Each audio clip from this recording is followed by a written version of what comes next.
అభివృద్ధి మన జీవితంలో కలిగి ఉండాలి.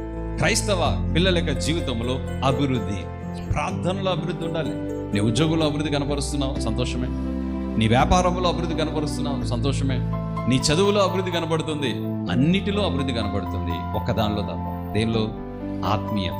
ప్రియుడా, నువ్వు ఆత్మలో వర్ధులుచున్న ప్రకారం అన్ని విషయాలు వర్ధులుతూ సౌఖ్యముగా నువ్వు జీవింపజేస్తావు. అంటే మన ఆత్మలో వర్ధులతో అన్నింటిలో వర్ధులతో ఆ సీక్రెట్ మర్చిపోతాను. మనం దేవునిలో మనం వర్ధిల్లాలి. ప్రార్థన అనగానే పరిగెత్తాలి, ప్రార్థన అనగా నేను చేయాలని ఆసక్తి రావాలి. ప్రార్థనలో అభివృద్ధి మనకు లేదు. పోయిన సంవత్సరం ఎలా ఉందో అంతకుముందు సంవత్సరాలు ఉందో అలాగే ఉందో మన ఆత్మీయ జీవితం. అంతకుముందు సంవత్సరంలో వాక్యంలో ఎంత అభివృద్ధి ఉందో ఇప్పుడు అంతే అభివృద్ధి ఉంది. గత కాలంలో ఎలా ఉన్నా ఇప్పుడు అలాగున్నాం కాదు. మన జీవితంలో అభివృద్ధిని తేటతెల్లంగా కనపరచమని వాక్యం సెలవిస్తుంది. నీ విశ్వాస జీవితం అందరికీ తేటతెల్లంగా కనబడాలి. నీ ప్రార్థన జీవితం అందరికీ తేటతెల్లంగా కనబడాలి. నీ ఆత్మీయ జీవితంలో అభివృద్ధి అనేకులకు కనపరచాలి.